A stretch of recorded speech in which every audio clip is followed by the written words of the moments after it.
Hey guys, what's going on? Tyrauku here. I hope you're all doing great. So today we had a new patch release, which is definitely pretty cool. We got the new Dungeon Stages 25 out, so we got a little bit new content to push and try for. Not necessarily new content, but the same content, just more difficult. So I mean, it's pretty neat. I mean, I wish the drop rates were better. We're not gonna get into this too much yet. I'm still working on trying everything out, seeing how I feel about it, and then I'll maybe do a video later on about that. Also, the potion keeps, you now can do stage 20, which is also pretty awesome. But once again, not talking about that in this video. The main thing I want to talk about here is these missions and the champion you get from the missions. Obviously, well, you may not have known this, but this champion can only be from the missions. You can't even get him from shards. So that's kind of interesting. I mean, nobody's going to get him for at least a few weeks. I imagine they have to finish the Doom Tower. I imagine these missions are going to go all the way through the Doom Tower, normal and hard, and then you can get this champion. So most likely, it's going to be a minimum, absolute minimum, unless they sell um, Doom Tower keys, a minimum of about 24 days, I believe, somewhere around there, to go through both normal and hard. But either way, guys, let's jump in here and talk about these missions. So it's been a long time since a lot of us have done missions. I mean, if you haven't made any new accounts, the last time you would have done missions was, well, for Arbiter, which if you're pretty late into the game, you probably got Arbiter very early in your journey. With that being said, you've probably forgotten how a lot of the missions, well, they were like, get a Spirit Champion to 6-star of Ascension. Well, that was pretty difficult, at least back then for me it was.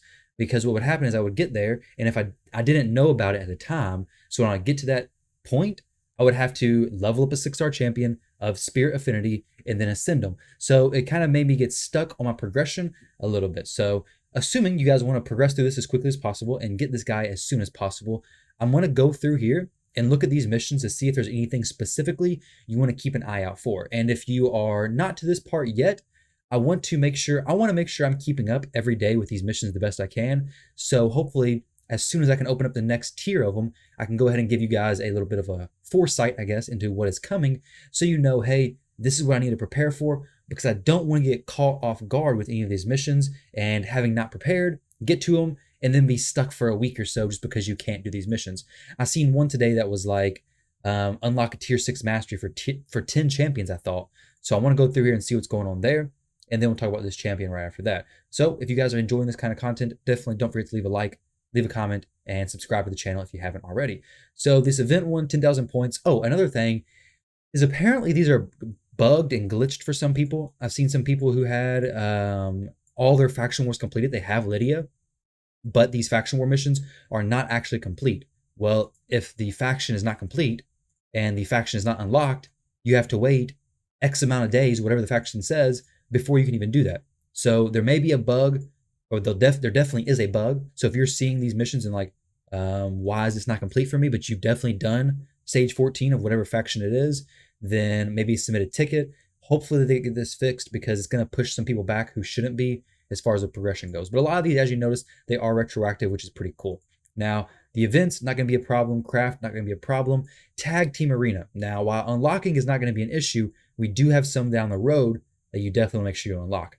So if you've done the Nightmare campaign, none of this is an issue. I'm mostly going to be looking at the ones that are not already complete for me, because the ones that are already complete for me are probably going to be relatively easy for a lot of people to do, unless it's ones that say like unlock a tier 6 mastery for 10 champions. So I'm assuming those probably won't be retroactive.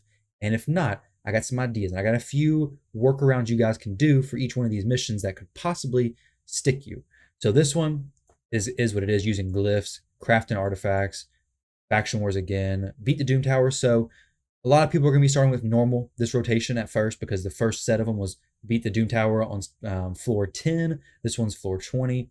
Craft 20 rank 5 or higher artifacts. That's just going to be some RNG. Maybe if you can do that during clan versus clan, that's perfect. Clan versus clan's going on right now, but if not, it's not a big deal. Reach bronze 2. So definitely there's going to be some incentive to climb in 3v3. So if you're already past bronze 2, don't relax. Definitely continue to push. I mean, this is very early in these missions. I got a feeling it's at least going to go to gold. It may go to gold 4. I'm hoping not, because gold 4 has so few players, but definitely keep in mind, this may very well go to gold Tag Team Arena. That's going to be kind of difficult. So start building your teams for Tag Team Arena if possible. We can't see these other sections of missions until we finish this section. So more Nightmare Campaign, 10 Helmets of the Forge, 5 max substats. With this, basically, guys, just save your 5-star glyphs for like flat defense, flat attack.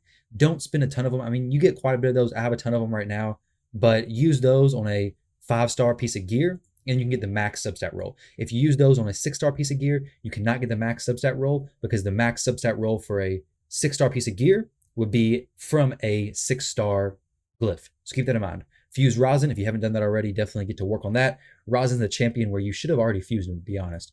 Earn 10,000 tournament points. This is going to be easiest in a champion chase event or champion, what is it? I don't know, champion chase, thing is what it's called. Champion chase tournament or champion training tournament. Those are going to be the easiest, I think, to get 10,000 points. Other ones are going to be a little more difficult, but the training events are going to be where I think a lot of people who are a little bit lower spenders can plan for, because you can level your champions to, say, 4-star, level 40, get them ready to rank up, and then don't actually rank them up until the tournament happens. 10,000 points for those tournaments isn't an absurd amount. It is definitely, you got to pay attention to it and try to do it, but it's definitely not insane. Champion Chase, it's a little bit on the higher side, but if you've saved quite a bit of shards, especially sacred ones, you can definitely achieve that. More Faction War stuff, Doom Tower floor 30, Ice Golem, stage 25. That's quite a jump from Doom. That's it's an odd jump. I mean, I'm sure if you're doing Faction War stage 14, you can. I don't know if you can do this. I don't know how hard Ice Golem stage 25 is yet. I haven't done it, but that is going to be coming up soon. Upgrade 3 Great Hall bonuses to level 10. So if you haven't done this already, start grinding out the arena. You definitely are going to want to be ready when this comes up.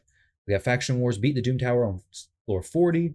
Definitely try to progress through the Doom Tower, obviously, as much as you can. Summon any champion from Fragments. This is a very, very big one that I really want to emphasize. Summon any champion from Fragments. So if you're at this mission when there is a Fragment summon event going on, that's perfect. But say you're not. Let me go ahead and tell you guys what you can do. The 3v3, which is whatever I was going to be working on anyways, because you need to be doing it for these missions to even work. Go in here and buy these fragments. Maybe you've already bought them. If so, I don't think they're available still. This may not work out for you, but go ahead and start buying these fragments because you know that mission's coming up. And then once that mission gets here, you'll have those champions in your portal to summon already. So right now I have 10 out of 100. Each time you buy it, it's 10. You don't have to buy them both. I'm going to go ahead and get both of them ready. But in case you've already opened up some of your champions from here, keep that in mind. Also, if you've already summoned those champions, then maybe the next fragment summon event, maybe you save back those fragments and actually summon him once you get to that mission, because that's going to be a mission that's definitely going to get people really, really stuck. Because what's going to happen is they're going to get to that mission. There's going to be no champion fragment event going on. They're going to have already summoned all their fragment champions, and they're going to have to wait until the next fusion fragment summon event happens. Fomori, that fragment summon was for you. Not a fusion, but a fragment summon. Now, reach Bronze 3 in Tag Team Arena. See, we're starting to scale up. Bronze 3 already. We're not even out of this. We may be seeing Silver 1 soon. Clear Stage 7 of Nightmare. Equip a champion with Swift Parry. Dang, they're really going for Arena here. Throw your champion in Swift Parry. We're probably going to see throw your champion in Reaction Gear here soon as well. But equip a champion in Swift Parry. I mean, if you do a regular Arena, you already have a ton of champions in Swift Parry. Clear Stage 25 of Dragon's Lair. Now, I'm not looking too much at these rewards down here at the bottom, but they look pretty good. I mean, we got some gems, a bunch of energy. The missions have always given good rewards, which I really like. Only 1 Sacred Shard. We also got 1 Sacred Shard back here.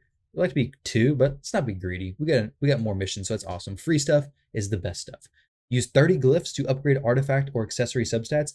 Remember, keep your 1-star glyphs. You can farm 1-star glyphs all day, get a lot of them, and then boom, you can do this really quickly. Just be mindful with your glyphs. Don't blow them. I'm sure a lot of you have way more than you need anyways. Beat the Doom Tower stage 50. Craft 10 artifacts at the forge using rarity charms. So make sure you have at least enough rarity charms to do this. I imagine most people do, but not to make assumptions. Just keep them if you don't already have them.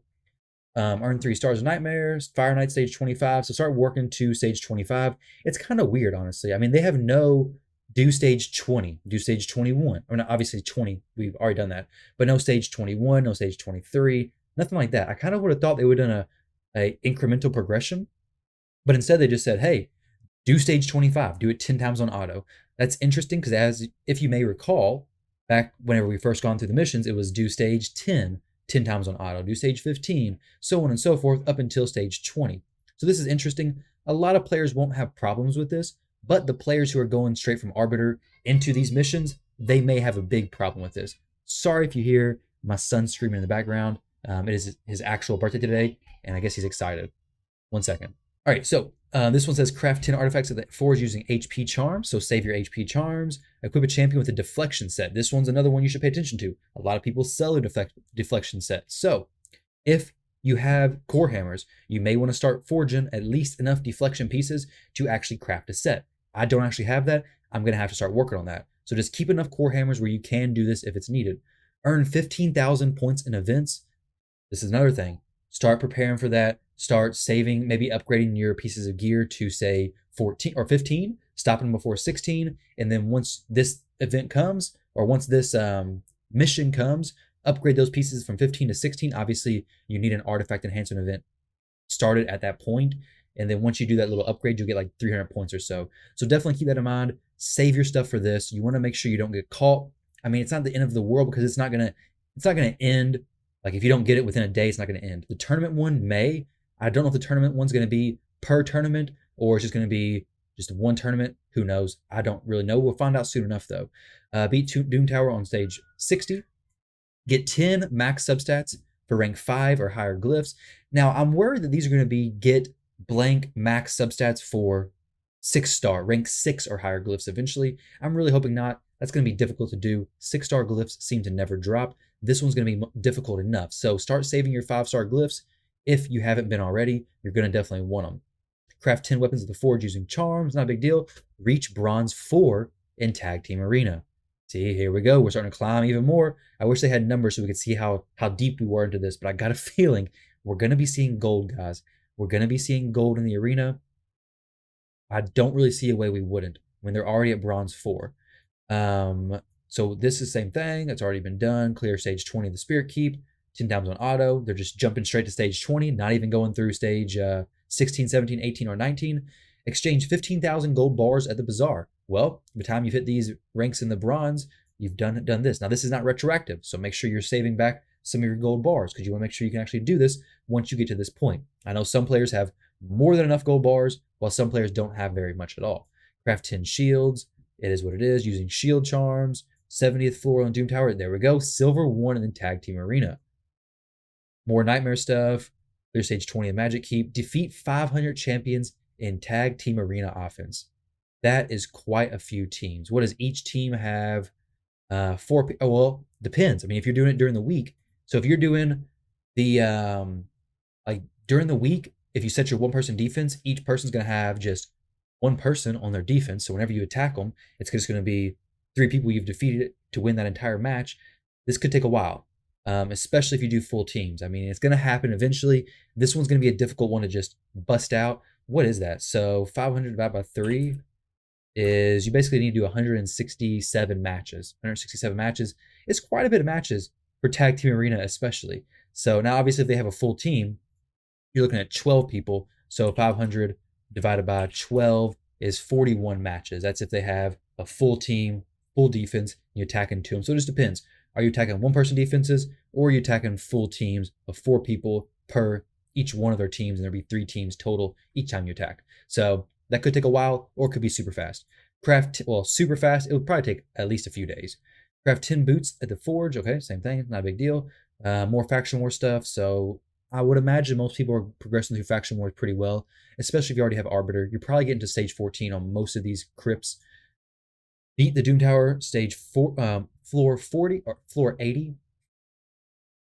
Beat the Doom Tower boss on the 80th floor on normal. Done. And this one right here, this is the one that I was worried about wasn't going to be retroactive. It seems that it is retroactive. Unlock a tier 6 mastery for 10 champions. I was going to say you better be saving your tier 6 masteries before you unlock them, but this is actually really good. So it is retroactive. 500 gems. This is a lot of rewards, guys. Very, very solid. Unfortunately, we can't go to the next thing to see what to expect, but we've seen silver 1 right here in Tag Team Arena. I find it hard to believe we're not going to see gold. I'm hoping we don't see gold 4. Gold 4 would be pretty bad in my opinion because there's so few players who can actually make it to gold 4. I think that's too far outside of the realm of everything, especially with how difficult the arena is in general. I mean, I know it's more for an in-game player to actually finish all these missions, but Gold 4 Tag Team Arena is very few people. But I mean, I guess we'll see how it progresses, how it's moving along. And let's jump in here and look at this guy. So I haven't looked at his kit too much. Let's go in here to the index actually and look at how he's looking. Now, another Lizardman. This is going to help out for, I'd say it'd help out for Faction Wars, but I imagine you probably already need Faction Wars complete by the time you get him. I imagine we're going to start seeing complete stage 21 in Faction Wars, so on and so forth. So you probably need Lydia. I would say he would help out in Faction Wars, but other than speeding up your runs, he's not going to help you complete stage 21 because you're probably going to already have to have that complete to get him. Let's look at his abilities. Attacks one enemy, has a 75% chance of increasing the cooldown of one of the target's skill at random by 1 turn, has a 25% chance of placing a stun debuff on the target for 1 turn if a skill has its cooldown increased to the max. That's pretty cool. And once you book it up, this books up to a 100% chance, 75 plus 10, 85, and then to 100% chance. Very solid. If the cooldown increase is successful, will also decrease the cooldown of one random skill by 1 turn of the ally with the highest turn meter and a skill on cooldown. Okay.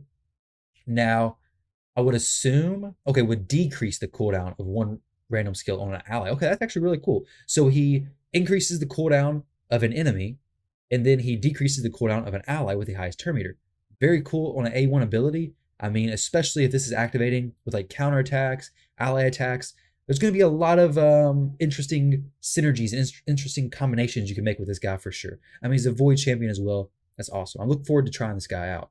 And let's look at the book cost. Before we get into too much, we're looking at 4, 5, 6, 7, 8, 9, 10, 11. 11 books. Dang. Larium's turning over a new leaf, I guess. We got 11 books. That's like nothing compared to 18 books for Pixneal? Insanity.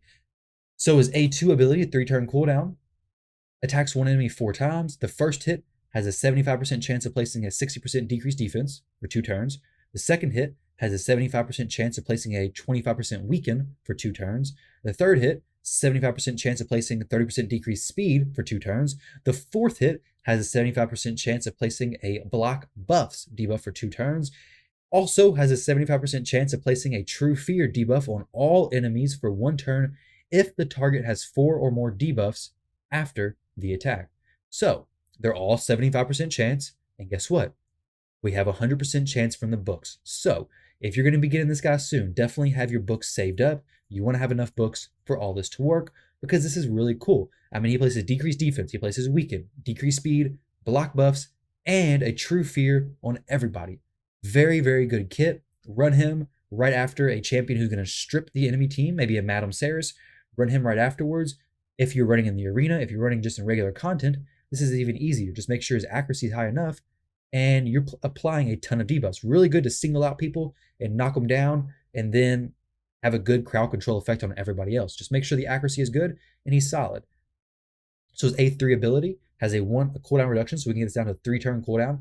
I'll be interested in seeing what the multipliers are like on these abilities. Like, is he going to be able to nuke champions? That's going to be pretty crazy. If he can do a ton of damage, plus bring all these good debuffs and everything, and these good effects. Very, very cool champion so far.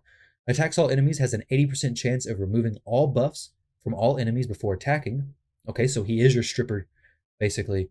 Also has an 80% chance of placing a block active skills debuff for 2 turns on enemies without passive skills. Now, this is a very interesting way to word this because isn't the same ability on champions like Basher, Warlord, which is just block cooldowns?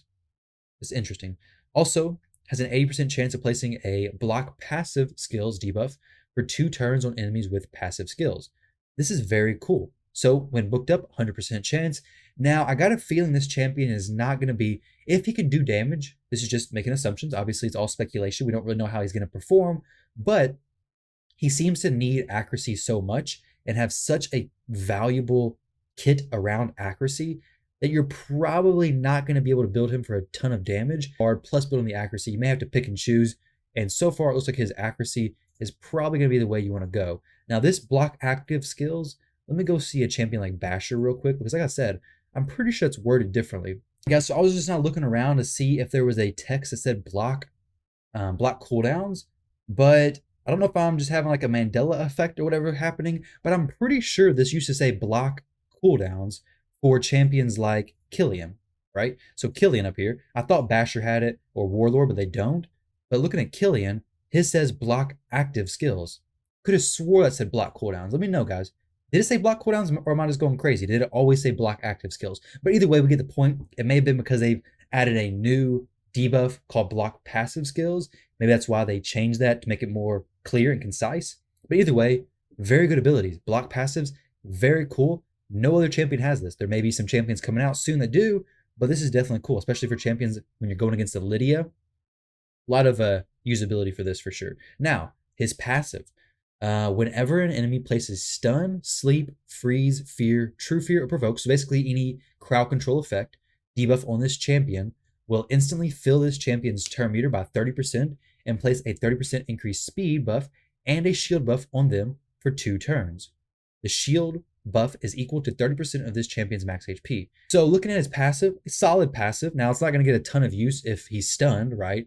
But definitely a good passive. I mean, if he's crowd controlled, he's going to have a better chance to survive. He's going to hopefully get out of that crowd control pretty fast. It could mess up speed tunes for your teams, but overall, I think this is very cool. This champion definitely has a cool kit. You're definitely going to want to try to get him outdone, finished up through the missions and everything. And he's going to work great for the Lizardman Faction Wars for sure. I mean, you're just to speed it up. If you haven't already got a fast Lizardman team, he's definitely going to speed it up for you. And a great champion. I love the new missions. Overall, I think this is a good path for Plarium to be taking. I just hope these missions aren't super buggy for everybody and that when the progression happens that everybody can move through these at a pretty reasonable rate. Also, I hope these daggone clan boss keys go to my inbox and not my clan boss thing. I don't know why the clan versus clan, the clan versus clan milestone rewards go to my clan boss page and not to my inventory. I don't need 4 clan boss keys sitting in the clan boss area. Just 2. Thank you. But all right, guys, I hope you enjoyed this video. Thank you all very much for watching, and I'll catch you in the next one.